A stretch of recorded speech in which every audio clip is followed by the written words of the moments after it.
गोस्वामी जी ने बने की जुगीती विभीषण सकल सुनाई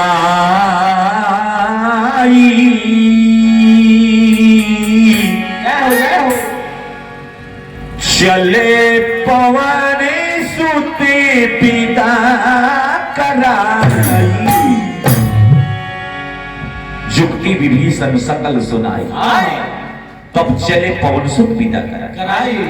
हनुमान जी आके अशोक के पेड़ के ऊपर चढ़ के सीता मैया के मन ही मन प्रणाम करके सोचने की बिल्कुल निश्चित पाए तो माई के पास चल के अपन परिचय बता। धीरे धीरे समय बीते लगा। पूरा दिन बीत गई। रात्रि के समय जब भाई तब तक रावण आवत रहे, सीता मैया के भय त्रास दिखावत रहे, डरवावत रहे। पहले सीते सीते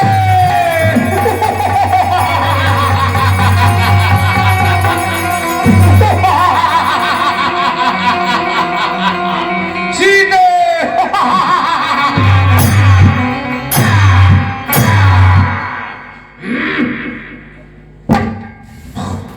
अपने के रावण है राक्षस के रोल करते हैं, राक्षस लोग मालिक के रोल करते हैं। यहाँ रावण के रोल करते हैं। अपने के रावण है ना सरकार रोल को कहते खोनी तो रावण मसल।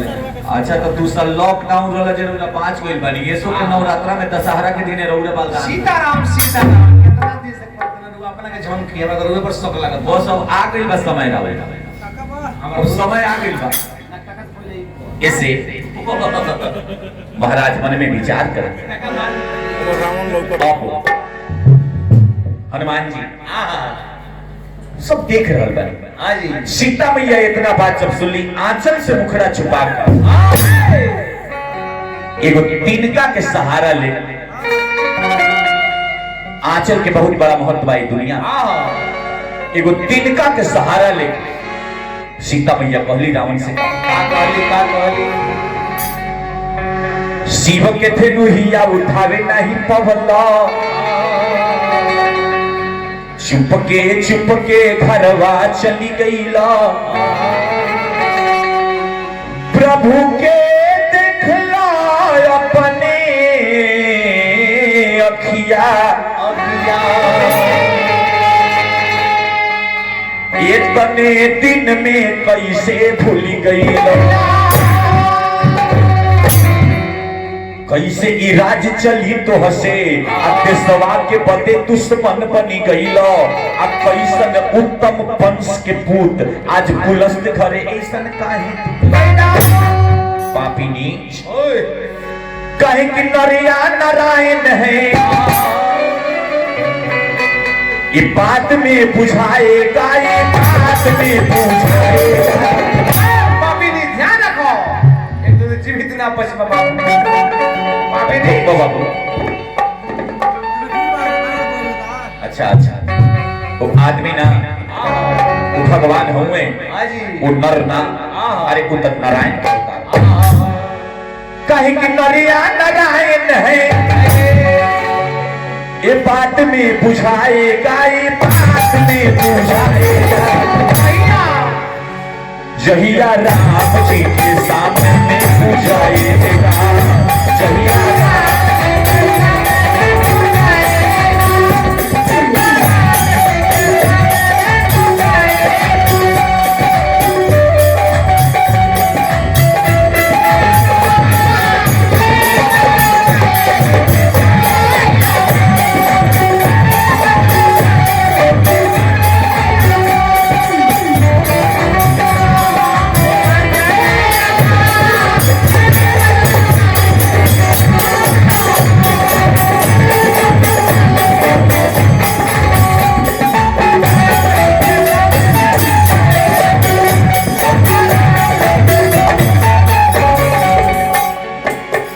महाराज सीता मैया रावण के समझाओ तरीका कौन सी क्या ये अभिमानी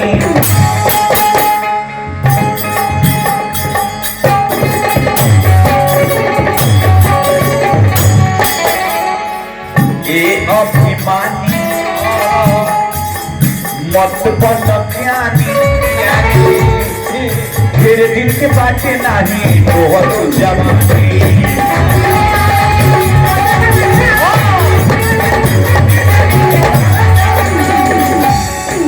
ये अभिमानी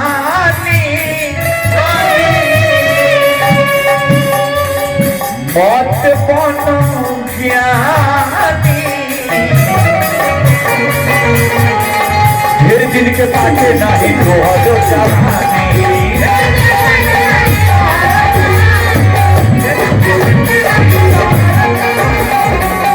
जहिया धनुष बाण के टनकार चलते तहिया का धनुष अवरी बाण के आगे टिक नहीं पाएगा वो टिक नहीं पाएगा तो जहिया राम जी के सामने तू जाएगा जहिया राम जी के सामने तू जाएगा जहिया राम जी के सामने तू जाएगा जहिया राम जी के सामने जहिया राम जी के सामने तू जाएगा पापी नीच अभी तूने श्री राम की बात की तत्कार नहीं दी रावण इतना बात और सुन ले चंद्रहास खड़क उठा ले काट दे सीधे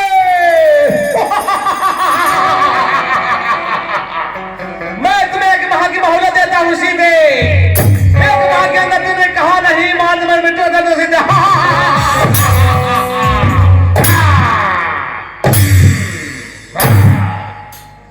वाह जब होता था भोंक दे पत्नी भी देता ऐसे मंदोदरी हाथ पकड़ ले लेकिन हे स्वामी एक अबला नारी पर शस्त्र के उठावल नीति के विरुद्ध का जिसन कबो ना करेंगे ऐसा कबो ना करे ऐसा कबो ना ना ना मेरे से सारा राजा असली वाह ये वो राजा अच्छा नारी पर शस्त्र खोले पड़े वाह विचार करिए जनका तो हो ही पड़ गया चार रावण एक महीना के समय देके चले कहले सीते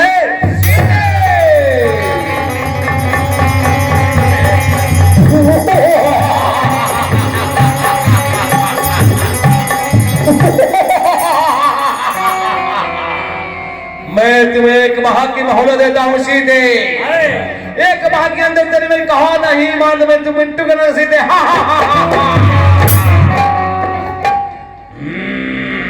धन बानी हे कृष्णा जी धन बानी बाबा बच के रही कैसे 20 सर्वा का सुपुत्र हूं ऐसे जब रावण एक महीने के समय देके चल जितना निश्चरी लोग सब सीता मैया के आके डरवावे लगल धमकावे लगल भय त्रास दिखावे लगल सीते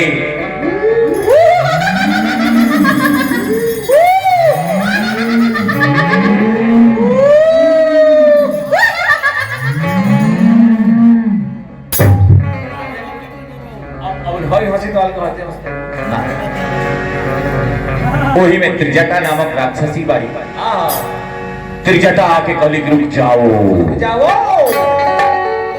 पूछे लोग की का कहली कि बड़ा खराब सपना देख ले बनी भोर हरिया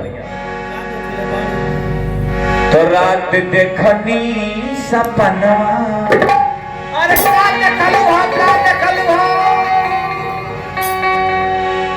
हमारी सखिया हो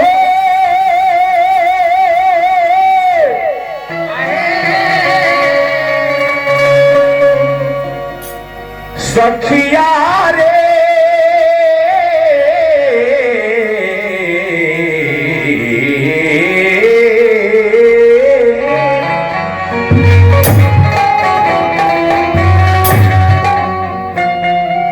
हमारी सखिया रात देखनी सपनमा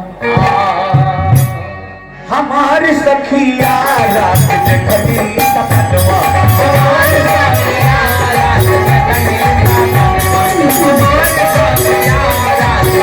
सपनवा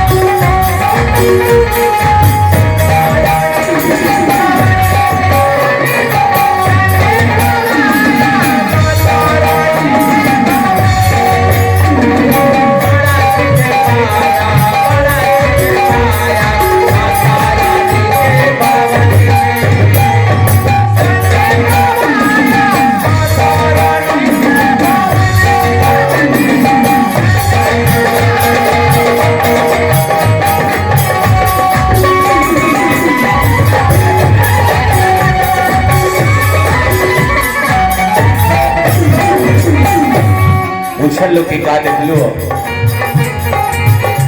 का देख लो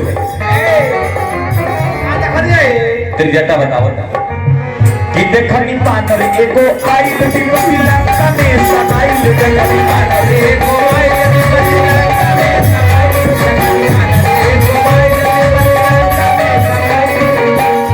कॉलिंग के सपना में दिख रही है वो बानर आई हनुमान जी जैसे ऊपर से सुनन मन ही मन त्रिजटा के प्रणाम करी काय हनुमान जी मन में सोचनी कि हम आई सपना में देख ली लागो तक कि हमरा से बड़का भगवान के भक्त ही चलो ये महाराज और ही बहुत तरीका ज्ञान कृष्णा जी ज्ञान केहू से मिले ओके धारण करे के चाहिए हनुमान जी ऐसा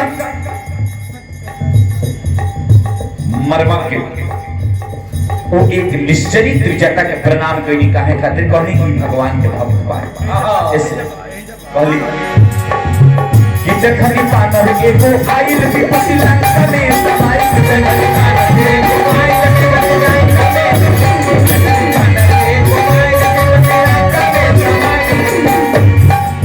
कदी लंका नगरिया के चार सखिया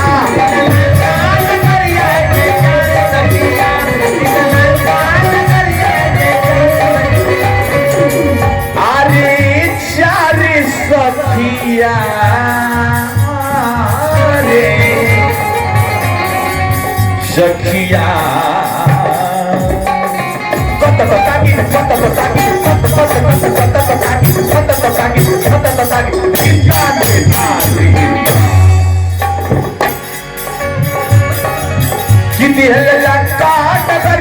के चार सखिया तगात में बड़ी समझवा हमारी सखिया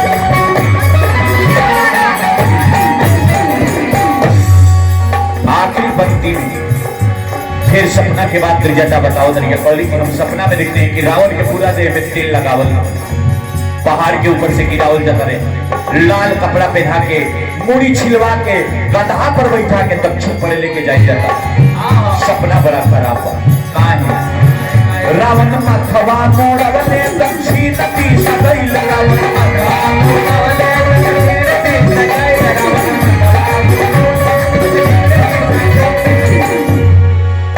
गइले गधा पे सवारी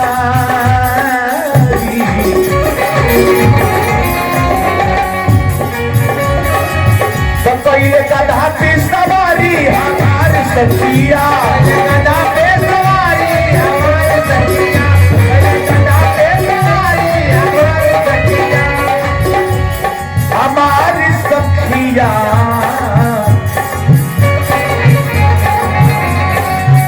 रात देखनी सपनवा हमार सखिया रात देखनी सपनवा हमार सखिया रात देखनी सपनवा हमार सखिया और ये बात गली की है सखी फोरवरिया की सपना आई सपना 4 दिन में साच हो जाए अगर 4 दिन में साच ना हो तो उन्हें जौन बंद करी तो करी जाने के 4 दिन तक कम से कम बोलो कि चलो 1 महीना के समय पर हाँ जी 4 दिन रुक जा हाँ जी सभे अपना अपना विश्राम कक्ष में गई इन्हें सीता मैया की आंख से झरझर आंसू गिरता अब मैया के वो दिन याद पड़ता कि आज आदमी के सब दिन याद पड़ेला कब पिंटू बाबा आदमी के सब कुछ लौके लागेला कब जब वो आदमी मुसीबत में पड़ जाला तो कौन गलती आज भई? गलती भइल कि खैरटिया बैठ के जोहल गइल 2 घंटा। कौन गलती आज भई जे इस समय हमरा पर आई? आदमी मुसीबत में पड़ेला कब? जब ओकरा मन में लालच समाला तब। जले आदमी के मन में लालच आई ना तले वो आदमी मुसीबत में जाए। सही बात बा ना बाबा? जले आदमी के मन में लालच आई ना तले वो आदमी मुसीबत में जाए। जब आदमी के मन में लालच आई ना रुपया कहाँ जाई ना? काहे कि पाप के नाम हवे लालच। अरे पाप के बाप के नाम हो लालच। पाप के बाप के नाम हो लालच हो लालच। सीता मैया की आंख से आंसू गिरत। मैया यही बात सोचली कि छिटकल ललकी किरिया हो, अरे धूमिले आसमान हो गई। काहे कि उछलत भागले हरिया हो, बिकल अब परान हो गई। सोना के सिंह वाला मृग के देख के मोहित ना भइल तो आज के पापी के हाथे मरे के मौका न। उ दिन भैया के याद कर बिल्कुल निश्चित हनुमान जी जब पौन सोच के समझ के जौन अमुठी जौन मुनरी लेके गई बाई भैया के पास गिरावत अगर केहू चाही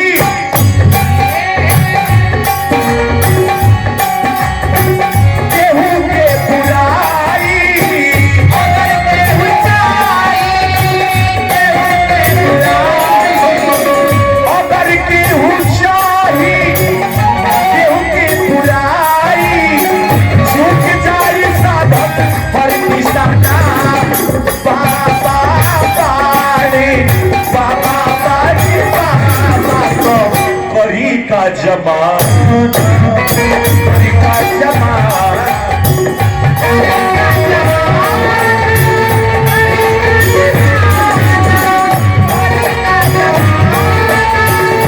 करी का जमाना, करी का जमाना। हनुमान जी वो अंगूठी ऊपर से नीचे गिरी। भैया के लागल की जरे खातिर आकाश से अंगारा आ छठ से मैया जाके उठौली। हनुमान जी ऊपर से नीचे आके मैया के प्रणाम करके कहनी कि हम राम जी के दूत आई। मैया की शंका बढ़े लागल कहाँ है कि आदमी से आप बानर से समझ के तरह। अरे क्या तो हो गए बाबू? इतना छोट रूप बना के, अरे इतना छोट रूप बना के इतना विशाल लंका नगरी में हे बाबू तू के तरह आ गया? कैसे आ गए बाबू? कैसे जाओ? मैया की शंका बढ़े लगा। कैसे जाओ? हाथ जोड़ के हनुमान जी सीता मैया के सामने कहने की छोड़ के सांप गरुड़ के खदेरे दिशा पर पीछे पाखिने से छोटी की बिलारी टकराई।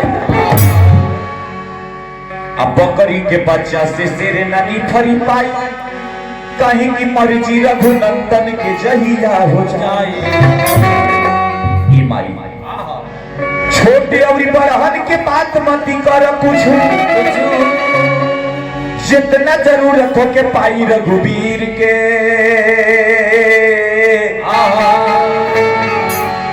तनिको न देरी लगे पाई विश्वास मानो, कहे कि उतना विस्तार हो जाए ए शरीर,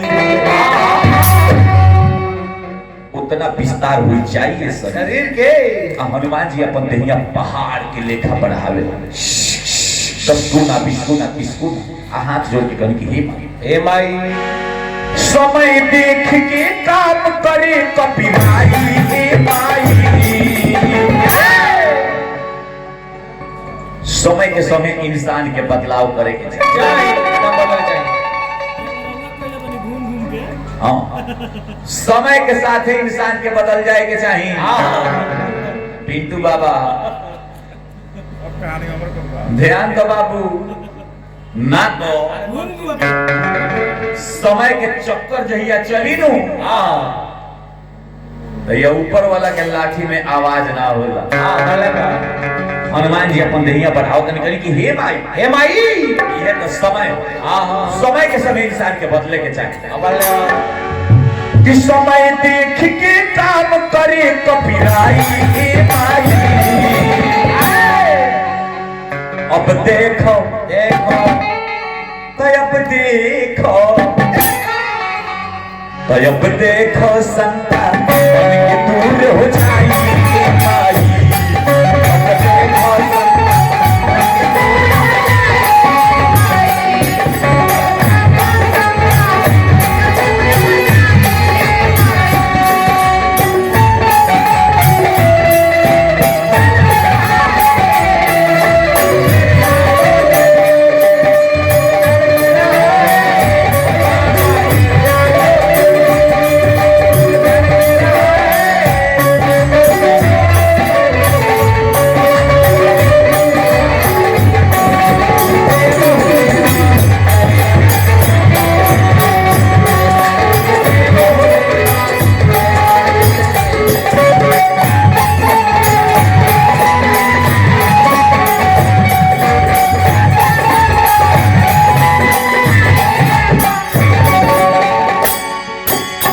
हनुमान जी अपन दैया बढ़ावत है ये तरह पर्वत जैसन भइल देहिया पहिले से तो सकुना।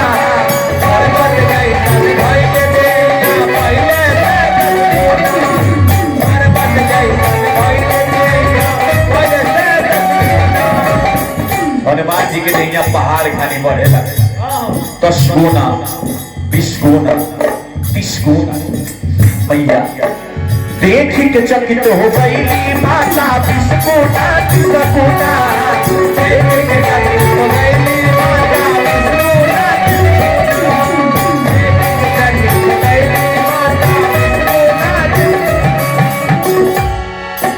देख के चकित हो गई माता 20 गुना 30 गुना।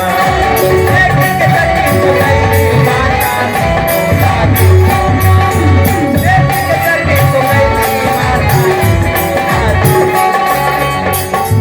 पहाड़ के लेखा हनुमान जी जब अपन दैया बढ़ो कहने की ही माई ए भाई बहुत असली रूप में आई आपकी और ही बढ़ाई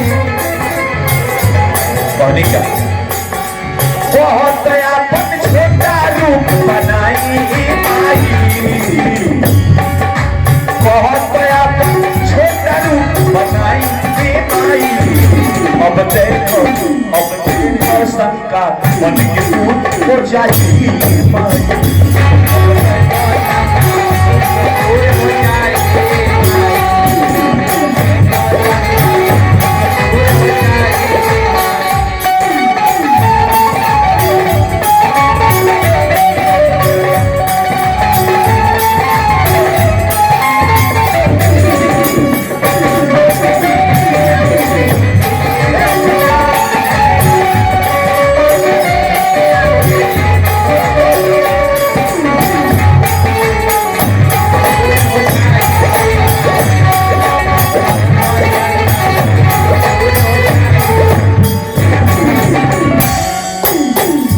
हनुमान जी कहने की ही महिमा हो उन्हीं के करना हम कुछ ना बानी। ये महिमा हो नहीं के करना हम कुछ ना बानी। ये महिमा हो नहीं के करना हम कुछ ना बानी। ओ जग पालन करता के माया के हो ना जानी। ओ जग पालन करता के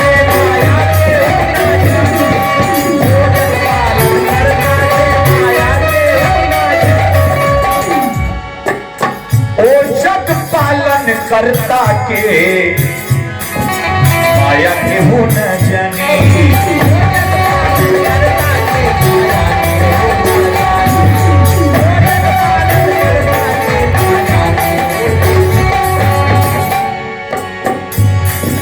वो हो न जानी चिंतन से जन्माई ए माई।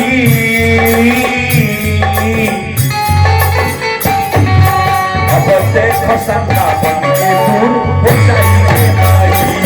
अब देखो शंका बन के दूर हो जाइए माई। दूर हो जाइए मैया अपन दहिया पहाड़ के लेखा आहा 10 गुना हाँ जी 20 गुना आहा 30 गुना मैया के सामने हनुमान जी जब बढ़ोनी मैया के मन के शंका भाग हो आहा फिर शंका समागो हाँ जी काहे कृष्णा जी काहे समागे शंका कि लमहर छोट करे के त निशाचरो जाने बल्ले बा कहीं हो सकता कि बड़का महामयावी हो छोटका ना अरे महाराज छोटका रहते कहाँ लमहर छोट करे के त निशाचरो जाने ला हो सकता कि बड़का महामयावी कहीं त ना हो के अपन हाँ जी उन्होंने को के लमहर छोट को के हमके भरमावत हो के हनुमान जी कहनी कि हे भाई माता के हृदय के बात हनुमान जी जान गई नी हाथ जोड़ के कहनी कि हे माता राम दूत में माँ तू जान की जय हो सती शपथ करुणा निधान की राम दूत में माँ तू जानकी सत्य शपथ करुणा निधान हाँ जी हे माता जैसे सीता मैया के पास हनुमान जी कहने कि राम दूत में माँ तू जानकी शब्द जैसे माई के कान में पड़ल माई के आंख से धीरे धीरे आंसू जैसे सुनली करुणा निधान की माई के आंख से आंसू गिरे लागल माई कहली कि हे बाबू जान गई पहचान गई मान गई कि तू ही राम जी के तू बाबू तू ही राम काहे 100 पर हनुमान जी देनी तो मैया के भरोसे ना हो आए बतिया में खूबी का बाकी मैया जान गई कि हकीकत में राम जी के दिन हो का बाबा का खूबी बा जौना बेरा सीता मैया के अब प्रभु जी के विवाह जनकपुर में भई हाँ जी शादी विवाह जब होला अपना घर के माई बहन बड़ी सुंदर मंगल गीत गावे मंगलम भगवान विष्णु मंगलम पुंडरीकाक्षाय सर्वे मंगले शिवे सर्वार्थ साधिके शरण्ये गौरी नारायणी नमस्ते या देवी सर्वे भूतेषु सर्वदा नमस्ते नमस्ते कर्पूर गौरव करुणावतारम संसार सारम भुजंगहारम सदा वसंत निर्विते मम ममामि चैतन्य नमामि चैता भुजंगहारम सीता समर्थ मंगल भगवान विष्णु मंगल मंगलायतन हरि सर्वे मंगल मंगले शिवे सर्वार्थ साधिके शरण्ये गौरी नारायणी या देवी सर्वे भूतेषु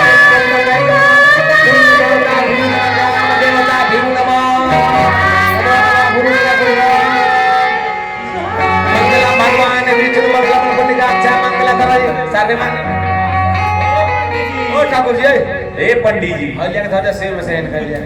हमरा गणेश पूजाई के चिंता लागल बा तहरा मंत्र के चिंता लागल बा हमरा गणेश पूजाई के चिंता लागल बा तहरा मंत्र के चिंता लागल बा हां जी ना चुपचाप रहो अरे मांगे ना महाराज करना करो जगदर्ता जी कहने मानी अरे भैया नहीं मानी रहता बैठो जगदर्ता जी वहाँ के धर्म पत्नी दोनों आदमी से गणेश पूजाई के लिए कितना मांग ली कृष्णा जी अरे 5000 रुपए मांग ली महाराज मांगे के बाद ढेरे मांगा और पैसा न मांगे जी मिलबे ना करे अरे 5000 ना दे ओलहत 2500 दे अभी तनी ढेर बा 2500 ना दे 1250 दे चलो ठीक बा 1250 ना दे 600 दे 600 ना दे 300 दे चुपचाप रहबो 300 ना दे 150 दे 75 रुपए दे 25 रुपए दे 12.5 रुपए दे 5 रुपए दे 100 रुपए ले पिठक वाली मां ओ मारा ढेर दाना ने हाथी ये तो हवाई जहाज के टिकट बनवा के साइकिल थमा देले में चल जाए एकरा से दिल्ली बताइए यही 5000 रुपया से सीधे 100 रुपया पर चुपचाप रहो आओ तक गणेश पूजाई के नहीं जगदर्ता जी आओ तक तहरा खानी दुश्मन हीन दूगो होखे नु हाजी ओकरा दुश्मन खोजला के जरूरत कहीं पड़बे ना और ही तो इसी है उनका खातिर निमन जानता है सर्वस्तर पैसा लगे पक में धोखा लगे चल जाने मजबूरी अच्छा रुआ जानना में आई सीता मैया के प्रभु जी के विवाह जनकपुर में भई। अब दोनों आदमी जनकपुर से जब अयोध्या में आई, सीता मैया कि श्री राम प्रभु जी मुंह देखाई के रूप में एगो चिन्हा देनी। सीता मैया के नाम प्रभु जी जानकी रखनी और सीता मैया प्रभु जी के नाम करुणा निधान रखली। ई बात के दुइये आदमी जानल, तीसर के जैसे ही बतिया हनुमान जी सीता मैया के पास गए कि राम दूत मैं मां तो जानकी सत्य शपथ करुणा निधान की। मैया की आंख से झरझर आंसू गिरे लागल। अमाई कहल कि हे बाबू जान गई, मान गई कि तू राम जी के दूत हुआ। का है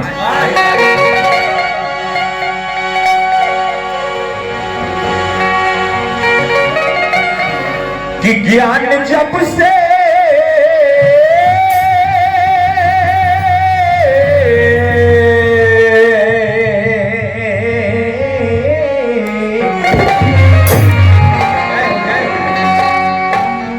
नीरे का पमगर सा नीरे गर नीरे सा नीरे का पमगर सा सा नी पमगर सा नीरे का पमगर।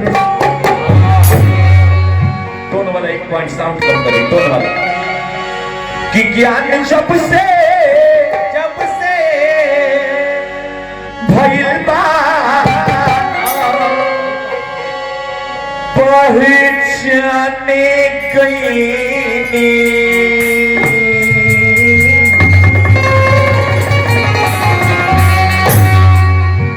कि पहचान गई।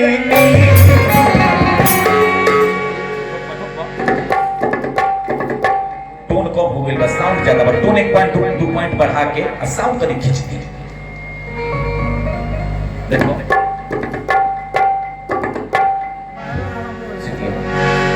कि ज्ञान जब से भइल बा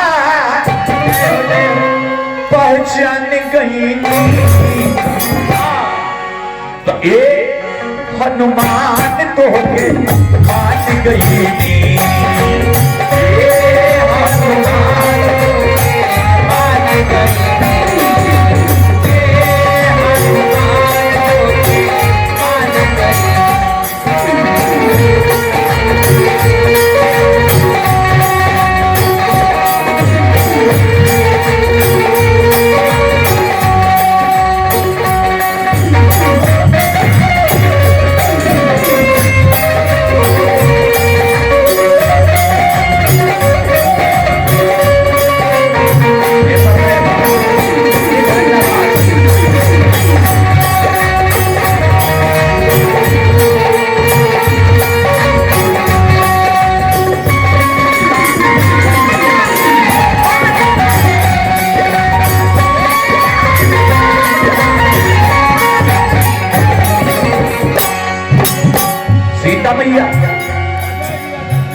आई हमारा आज के जन्म करता श्री अजय जी वहां की ओर से हनुमान जी के दरबार में लड्डू चढ़ावे खातिर 101 रुपया के न्योता लगल।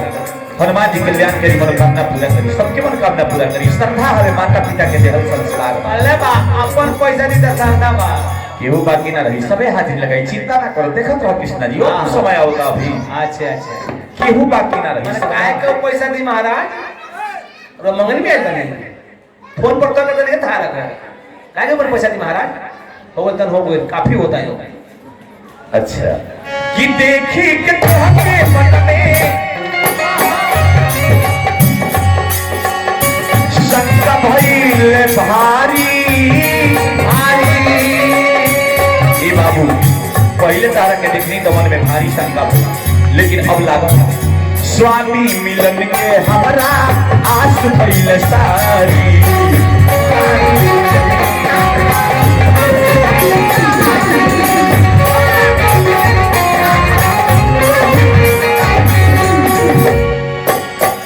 देखी के तोहके मन में शंका भइल भारी,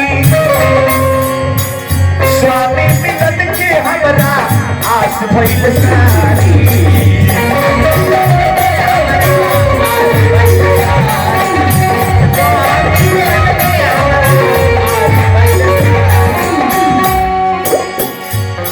जवन कल्पी कैले बानी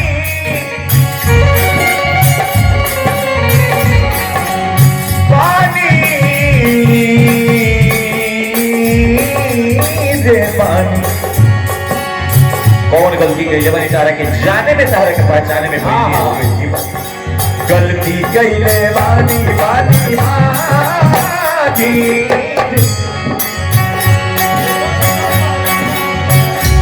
जवन गलती कैले वाली बड़ा पछतैनी अनुमान को मान गई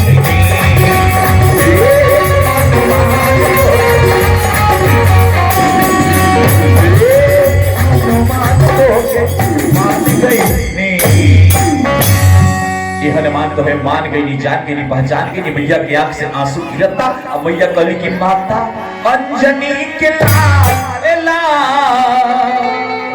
तू कमाल बाड़ हो।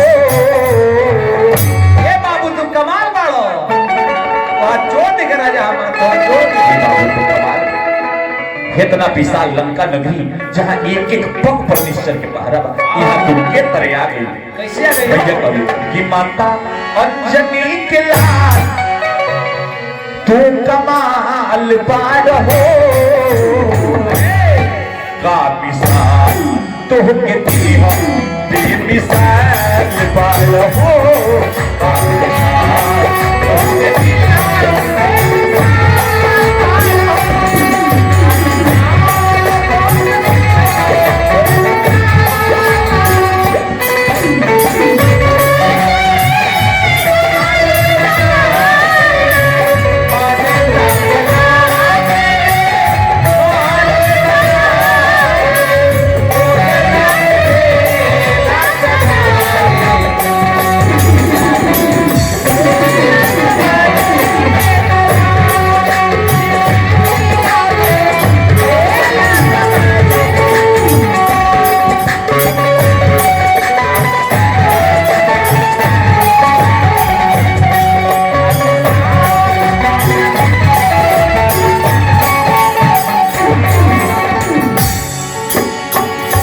तोहके सीता मैया करेंगे। हे बाबू देवी तू बत के पानी भइल पतवार तो देवी तू बत के पानी भइल पतवार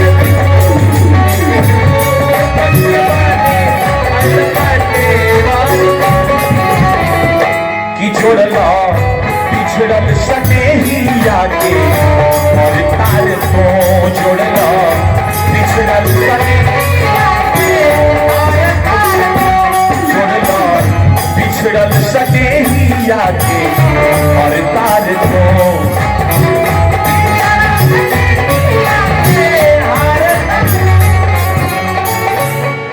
दिगराल भारी पर्वत से विशाल बाढ़ हो।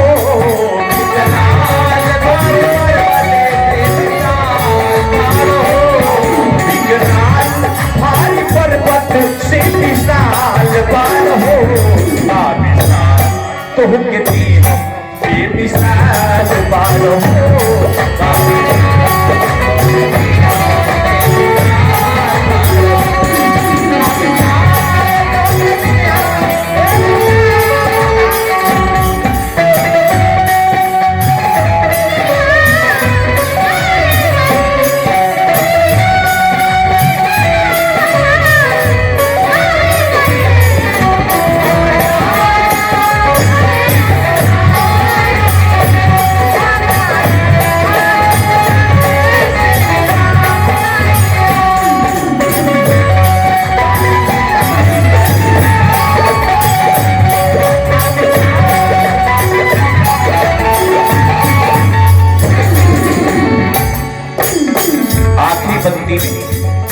सीता मैया हनुमान जी से गले की हे बाबा बबुआ हो जा अजर अब अमर भइल तू।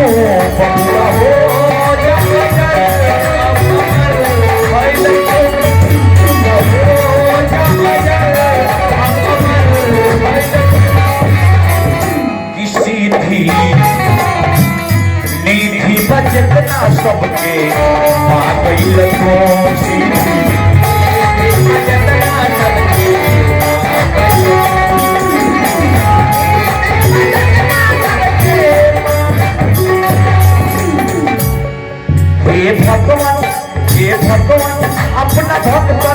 पर दयाल बारहो भगवान कृष्ण भगवान पर दयाल बारहो भगवान अपना भगवान पर दयाल बारहो दाविशाल तो के तीनों बेमिसाल बारहो